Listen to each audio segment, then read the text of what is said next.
Au nom du Père, du Fils et du Saint-Esprit, Amen. Grande joie d'être là avec vous en ce vendredi 22 avril.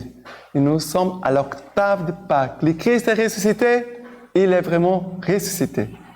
Et comme c'est très beau et très bon de pouvoir célébrer Pâques ensemble et de pouvoir témoigner des merveilles que le Seigneur a fait dans nos vies. Jésus vraiment, il est ressuscité, il est avec nous et il fait des merveilles pour nous. Que notre cœur puisse être rempli toujours d'actions de grâce. Et la première lecture d'aujourd'hui, c'est Actes des Apôtres, chapitre 4, à partir du verset 1. Il parlait encore au peuple quand survinrent les prêtres, le commandant du temple et les Sadducéens, contrariés de le voir enseigner le peuple et annoncer en la personne de Jésus la résurrection des morts. Ils mirent la main sur eux et les emprisonnèrent jusqu'au lendemain, car déjà le soir tombait.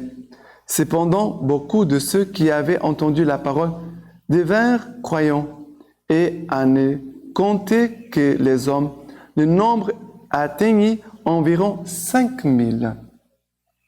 Le lendemain, les chefs des Juifs, les anciens et les scribes se rassemblèrent à Jérusalem. Il y avait là Anne, le grand prêtre, Caïphe, Jonathan, Alexandre et tous les membres des familles pontificales. Ils firent comparaître les apôtres et se mirent à les questionner. « Par quel pouvoir ou par quel nom avez-vous fait cela, vous autres ?»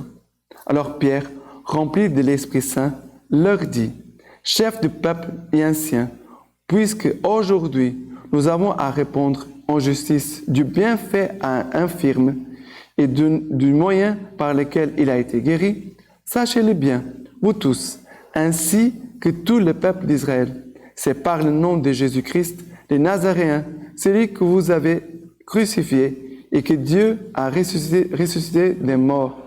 C'est par son nom et par nul autre que cet homme se présente guéri devant vous. C'est lui, la pierre que vous les bâtisseurs, avez méprisée et qui est devenue la pierre d'angle. Car il n'y a pas sous le ciel d'autre nom donné aux hommes par lesquels nous devions être sauvés. Voyez ici,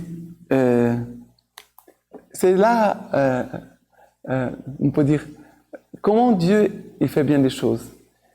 Pierre et Jean, ils sont arrêtés, ils sont mis en prison. On pourrait dire, mais quelle catastrophe! Et dans la prison, Pierre et Jean, ils vont devant les tribunaux, on peut dire comme ça, ils vont témoigner de Jésus. Ça veut dire, Pierre et Jean, ils vont profiter de chaque instant pour annoncer Jésus-Christ, témoigner de Jésus vivant, Jésus ressuscité. Et pour nous les chrétiens, ça doit être la même chose. Profiter des occasions, des moments, des rencontres, parce que Dieu, dans sa providence, il conduit notre vie. Et nous pouvons voir vraiment, voilà, où le Seigneur me conduit aujourd'hui, ici, pour témoigner de lui. Et c'est cela qu'ils font. Ils vont témoigner de Jésus. Ils vont poser une question. Par quel pouvoir ou par quel nom avez-vous fait cela, vous autres? Alors, Pierre rempli de l'Esprit Saint. Pierre rempli de l'Esprit Saint. Seigneur, remplis-nous de l'Esprit Saint pour que nous puissions témoigner de toi avec assurance, avec vérité, avec profondeur, avec authenticité. Seigneur, envoie ton Esprit Saint sur nous. Nous pouvons déjà demander ça. Et rempli de l'Esprit Saint, Pierre communique des paroles remplies de l'Esprit Saint. Il va dire,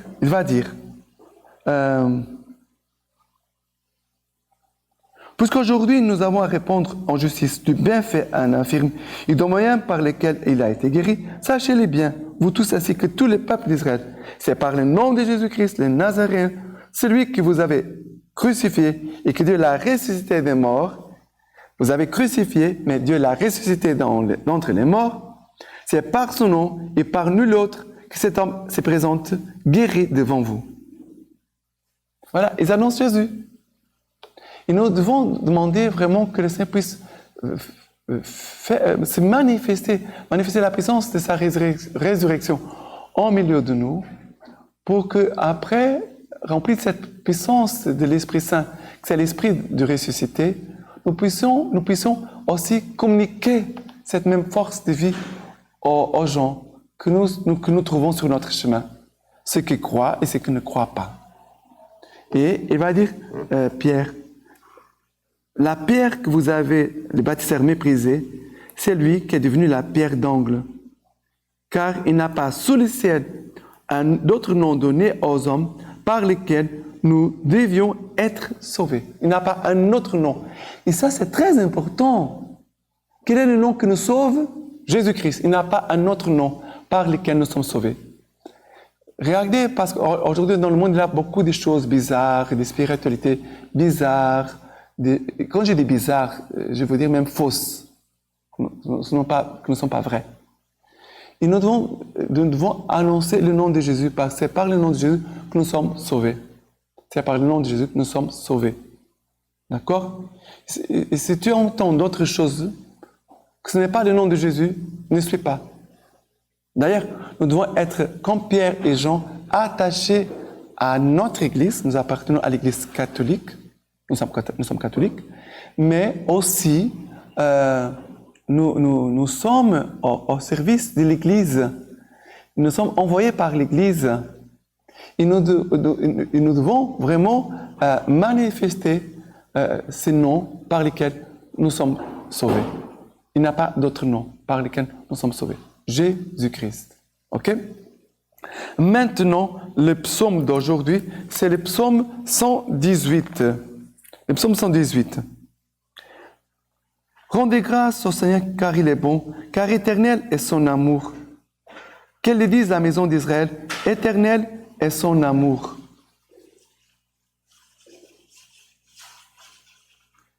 Qu'ils le disent ceux qui craignent le Seigneur, éternel est son amour.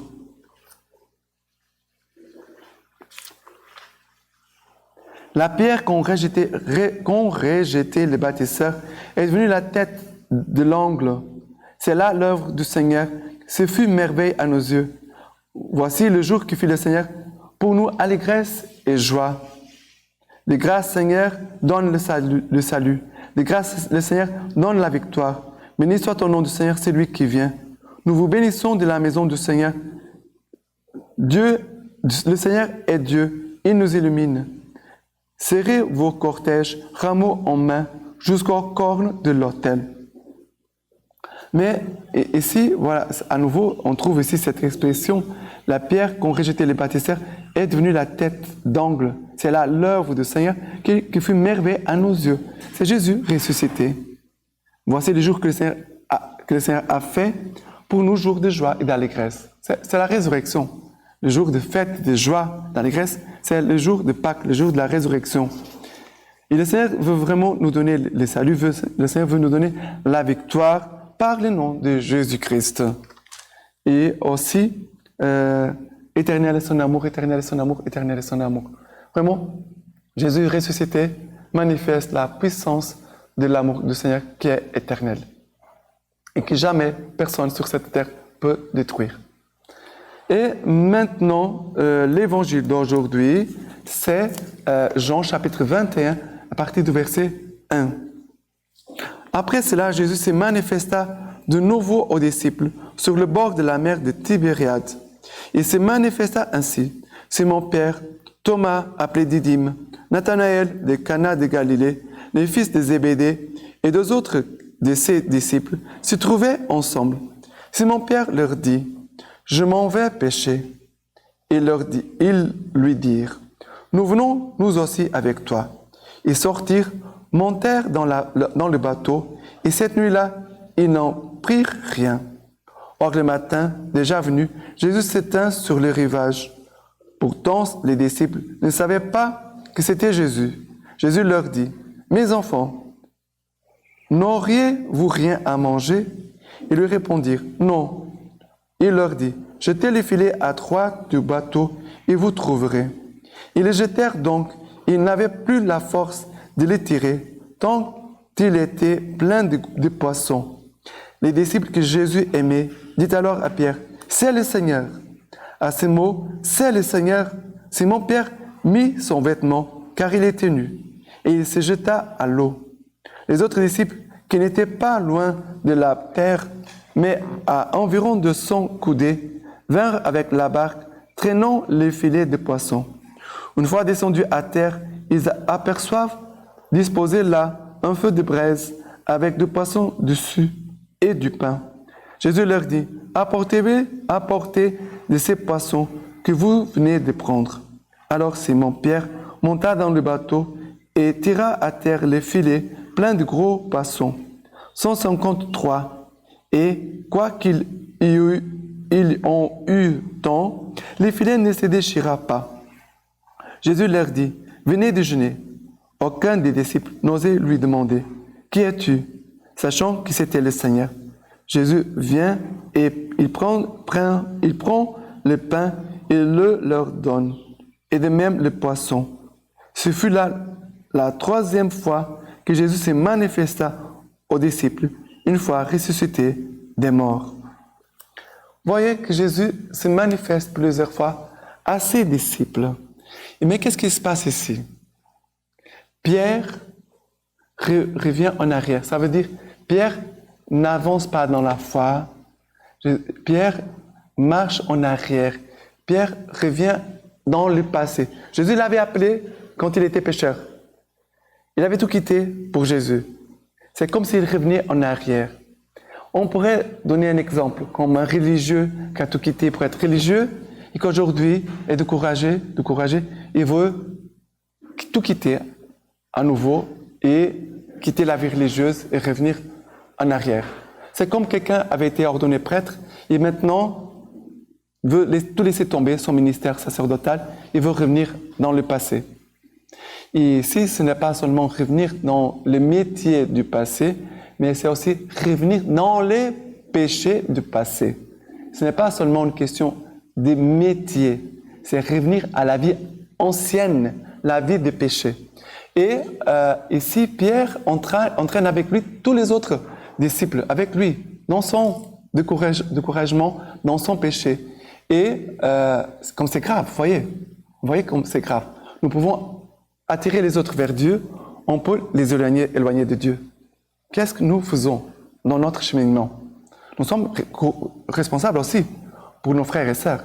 Soit nous le poussons vers Dieu, soit nous pouvons le tirer en arrière. C'est grave. Mais qu'est-ce qui se passe?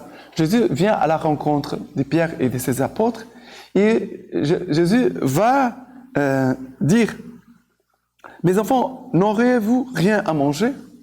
Ils vont dire, non, nous n'avons rien. Jetez les filets à droite du bateau et vous trouverez. Qu'est-ce qui se passe avec cette pêche miraculeuse? Pierre se souvient de ce qui s'était passé dans son passé, quand il a rencontré Jésus. Il est en train de revivre à nouveau. D'ailleurs, qui va se rappeler? Il va reconnaître Jésus d'abord, c'est Jean. C'est le Seigneur, c'est le Seigneur. Et là, Pierre va s'habiller et il va plonger dans la mer et va à la rencontre de Jésus. Mais il est tenu à cause de quoi? Parce qu'il était en train de pécher, oui. Mais ici, être nu, ce n'est pas que ça. Pierre, il avait perdu la grâce. Il avait perdu sa grâce. Il avait mis de côté sa vocation. Et maintenant, il est en train de revenir à nouveau à la foi. Il est en train de revenir à nouveau dans sa vocation. Il va à la rencontre de Jésus. Et après, il rencontre Jésus qui avait préparé déjà un repas pour eux. C'est beau. C'est Jésus qui prépare le banquet. Mais Jésus demande aussi qu'il apporte quelque chose. Parce qu'en apportant les poissons, c'est le temps qu'ils puissent réfléchir à la grâce qu'ils sont en train de recevoir. Jésus ne veut pas de précipitation. Jésus veut que nous puissions avoir le temps de réfléchir, de se rendre compte de la grâce qui nous est donnée, de ce qu'ils sont en train de vivre. Et après, Jésus va dire, venez déjeuner. Personne ne demandait, aucun des disciples n'osait lui demander, qui es-tu? Sachant que c'était le Seigneur. Et c'était là la troisième fois que Jésus se manifesta aux disciples. Ça veut dire que nous avons besoin de beaucoup de manifestations de la résurrection pour être affermis dans la foi et dans notre vocation. Nous avons besoin d'être affermis dans notre foi, dans notre vocation, par Jésus vivant, par Jésus ressuscité. Ok? Et maintenant, la lecture patristique d'aujourd'hui. Catéchèse de Jérusalem. Vous avez été baptisés dans le Christ et vous avez revêtu le Christ. Vous avez donc été configurés au Fils de Dieu.